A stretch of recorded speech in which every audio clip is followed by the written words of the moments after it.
जय जय श्री राम। सभी गुरु माँ की प्रेमी आत्माओं को, भक्तों को गुरु माँ का आदेश है कि गुरु माँ का जो ज्ञान है, उनका सत्संग है, वो आप तक पहुँचता रहे, भले उसका जरिया कोई भी बने।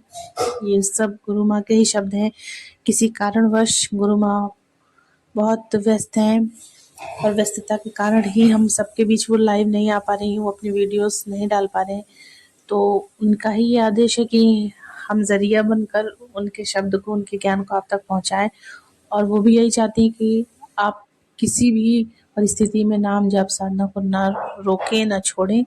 आप निरंतरता से उसे अपने जीवन में उतारते रहें और करते रहें, क्योंकि गुरु की साधना साथ होना ज़रूरी है। क्योंकि जब गुरु की साधना साथ रहती है ना, हर पल, हर एक श्वास में, तो गुरु से दूरी नहीं होती।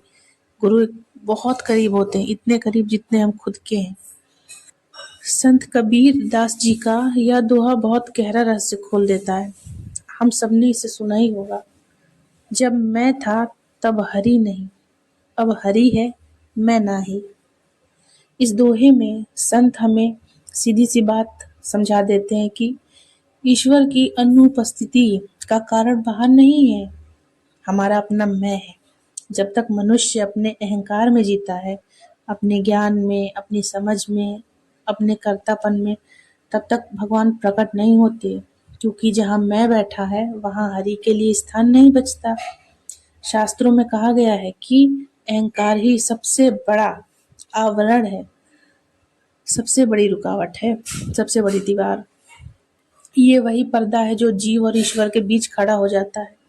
हम भगवान को बाहर खोजते रहते हैं, पर भीतर बैठे मैं को नहीं देखते। संत कहते हैं भगवान को पाना नहीं पड़ता, भगवान तो भीतर ही है, बस अहंकार को हटाना पड़ता है। लेकिन प्रश्न ये है कि अहंकार मिटे कैसे? अहंकार उपदेश से नहीं मिटता, अहंकार ज्ञान की बातें सुनने से भी नहीं मिटता, अहंकार तपस्या दिखाने से भी नहीं मिटता। तो फिर संतों और शास्त्रों ने एक ही उपाय बताया है, वो है नाम जप। नाम जप करते करते मन बार बार झुकता है, मैं धीरे धीरे कमजोर पड़ने लगता है। नाम जप में साधक कुछ बनना नहीं चाहता, वो बस याद करता है। और जहाँ स्मरण है ना, वहाँ अहंकार टिक नहीं पाता। नाम जप करते करते एक ऐसा समय आता है जब साधक कहता है मैं नहीं जानता, सब गुरु जाने, मैं नहीं कर रहा, सब नाम कर रहा है।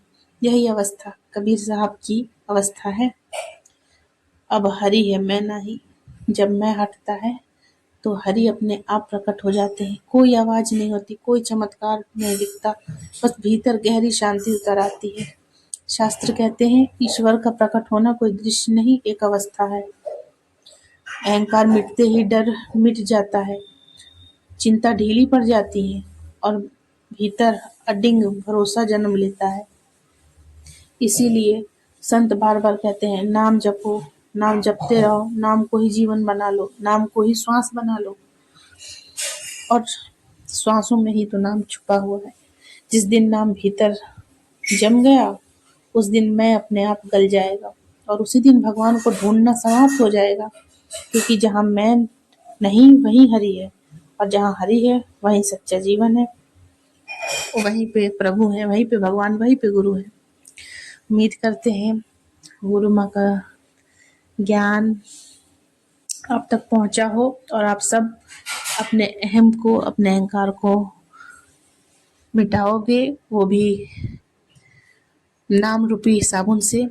क्योंकि और कोई तो उपाय बताया ही नहीं है, ना कभी था, ना है, ना होगा। आप सबसे यही उम्मीद है कि आप अपने जीवन में ज़्यादा से ज़्यादा नाम जप करें और अपने पांचों विकारों को, काम क्रोध लोभ अहंकार को अपने भीतर से खत्म करें। क्योंकि जब अहंकार मिट जाता है तो प्रभु स्वयं प्रकट हो जाते हैं। जय जय श्री राम।